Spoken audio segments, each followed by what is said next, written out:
Esta casa que están viendo es San Martín Texmelucan número 21, Colonia La Paz.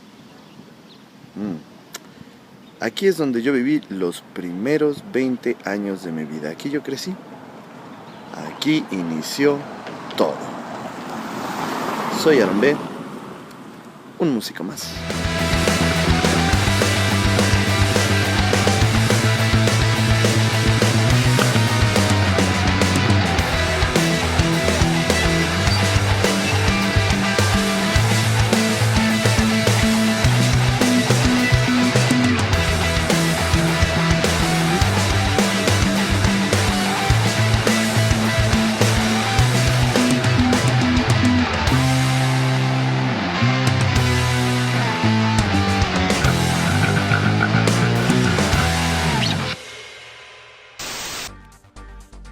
Los 90, esa bonita época en la que me tocó crecer, donde todo era más bonito y más simple.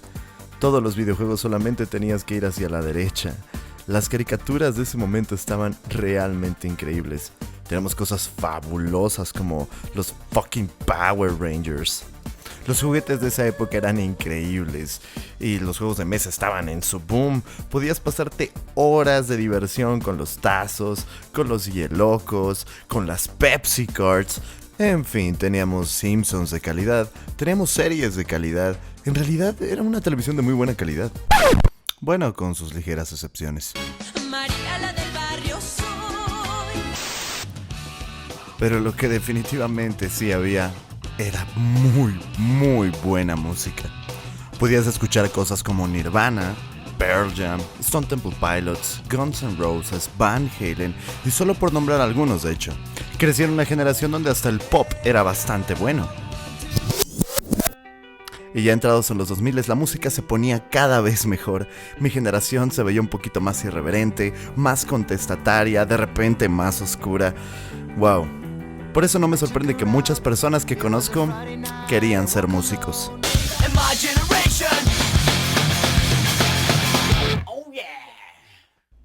Pero eso no iba a ser así de fácil.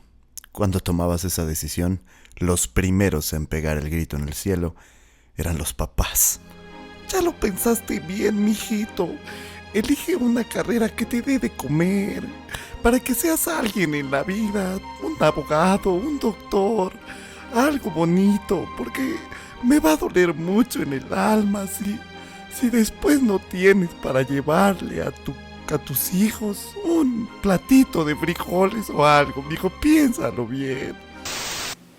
Y sí, así me lo dijeron, solo que un poquito pasado de lanza.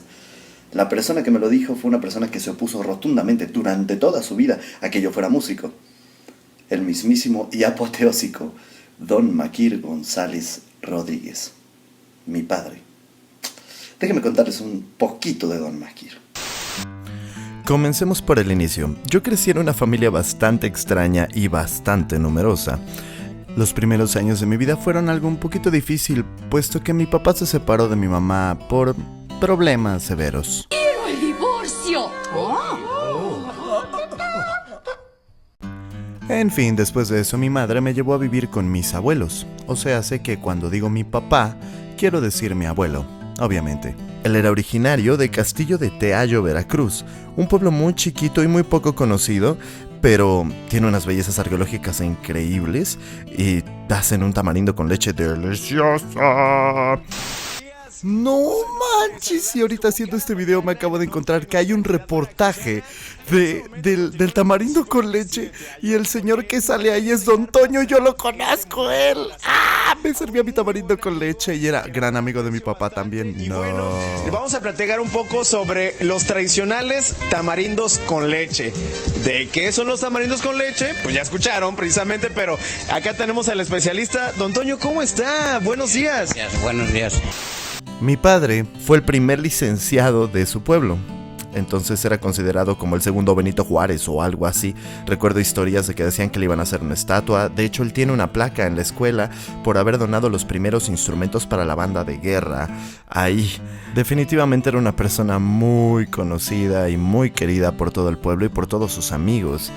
Él le dijo a mi bisabuelo Rodolfo a los 10 años que se iba a ir de la casa para estudiar, porque su sueño era ser maestro. Obviamente mi bisabuelo se opuso hasta donde pudo rotundamente a eso. Sin embargo, mi papá, a pesar de todo eso, decidió irse de la casa a los 10 años. Y la única condición para que él se pudiera ir era que regresara todos los veranos a trabajar el campo de mi bisabuelo. Él tuvo que vivir de arrimado con muchas familias para poder sacar sus estudios. Yo recuerdo historias como que él se levantaba a las 5 de la mañana a hacer el aseo de la casa donde estuviera viviendo, cocinar, irse a la escuela, al salir se iba a trabajar. Tenía varios trabajos como bolero, como cargador, como ayudante en una tienda y cosas así. Ya después, como a las 10 de la noche, él se subía a un cerrito, me decía que era el único lugar donde había luz, que era un pequeño farito ahí en el pueblo, a hacer su tarea. Posteriormente, como a las 12 de la mañana, regresaba a la casa donde estuviera viviendo y pues se dormía, como a eso de las 12, y se volvía a levantar otra vez a las 5 de la mañana. Yo lo consideraba como esas pláticas que te decían de yo caminaba muchos kilómetros cuando iba a la escuela y tú no valoras y cosas así. Hasta que de verdad me invitó a Castillo de Teallo y pude escuchar de viva voz de otras personas que me contaron su historia y que por eso lo admiraban mucho. Y entendí por qué la gente lo quería mucho, por qué la gente lo admiraba tanto y por qué él también quería que nosotros fuéramos algo en la vida. Él terminó siendo un químico farmacobiólogo. Terminó siendo muy exitoso en lo que hacía. Y de alguna manera era muy respetado y muy querido por todos. Era el mayor de 11 hermanos, era hijo, era esposo, padre de 4 y a todos nos dio algo. Y nunca me faltó nada. Es la persona que más admiro en el mundo. De hecho, varias personas de las que me están siguiendo aquí tuvieron el gusto de conocer al señor Don Makir. El hecho es que cuando yo le dije que quería ser músico, él se volvió loco. Invitó incluso a varios compadres para que me convencieran de que eso era una muy mala decisión. Y después, pues pensándolo bien, dije, ok, no voy a ser músico, voy a ser psicólogo. Cuando le dije eso, mi papá me dijo, ¿sabías que todos los que estudian psicología están locos? Y le contesté algo muy feo, le dije, oh, ahora entiendo, por eso tú estudiaste químico farmacobiología, porque tienes diabetes. Porque de seguro todos los químicos tienen un problema en la sangre, ¿no? Uy, eso le afectó mucho. Hasta que habló con un doctor que le dijo, no hombre, pero pues a los psicólogos pues, sí, hasta les dicen doctor y no sé qué. Y pues ese doctor lo convenció de que yo estudiara psicología. Entré a estudiar psicología, cuestión que me gustó muchísimo. Y después, a mitad de la carrera, mi papá falleció. Mi mamá genética, mi mamá Mariela, habló conmigo y me dijo que antes de morir, mi papá le dijo, déjalo que estudie música. Y mi mamá llegó muy enojada ese día y ella le gustaba el esoterismo y cosas de esas, ¿no? Entonces dicen, fui a que me leyeran las cartas y me dijeron que tú no piensas ejercer psicología. Y le dije, sí, efectivamente no quiero ejercerla, yo siempre quise ser músico. Y entonces ella dijo, pues mira, las últimas palabras de tu papá fueron estos, y tienes la oportunidad de decidir ser un músico o ser psicólogo, pero yo no voy a estar pagando por algo que no vas a aprovechar, ¿no?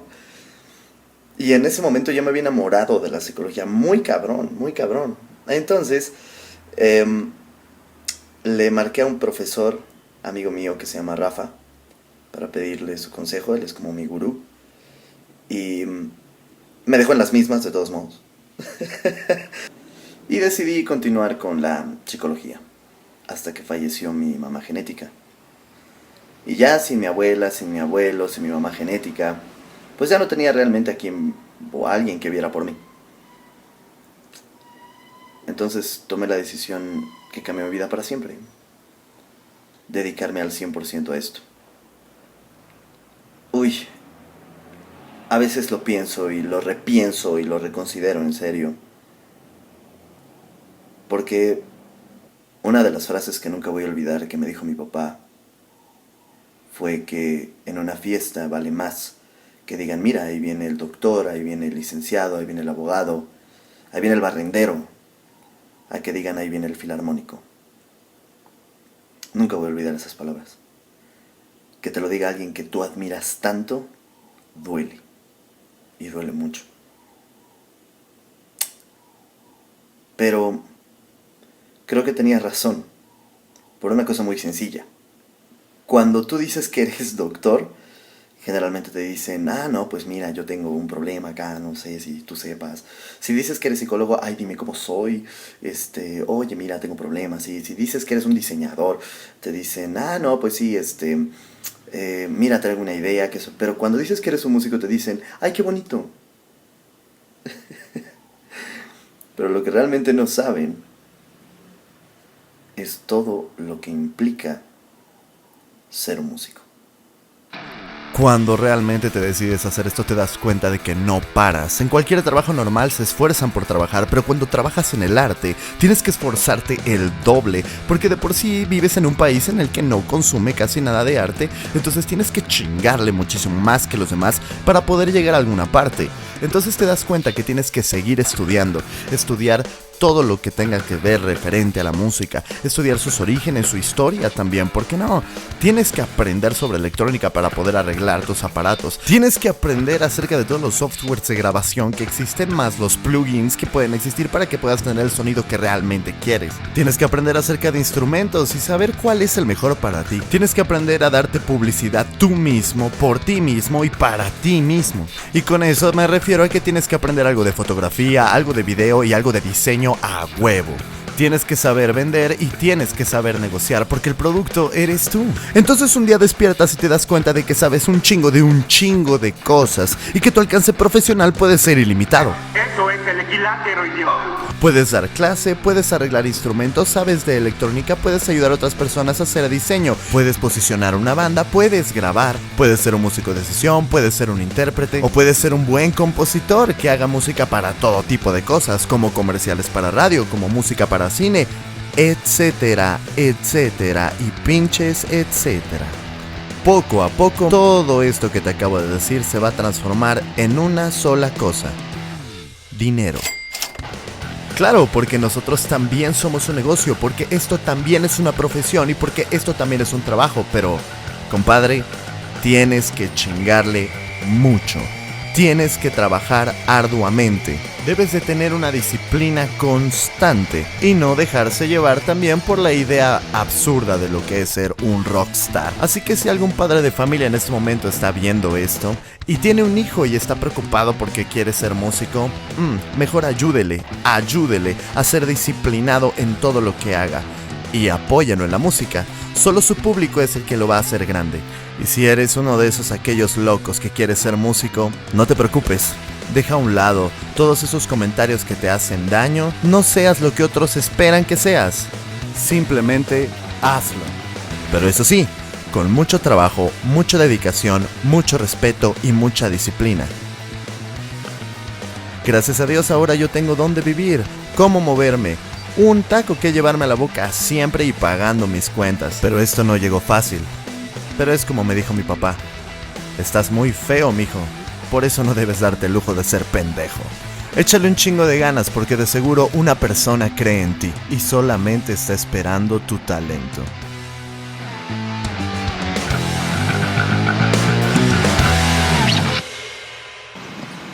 Han pasado muchas cosas en este trayecto de mi vida, ¿no?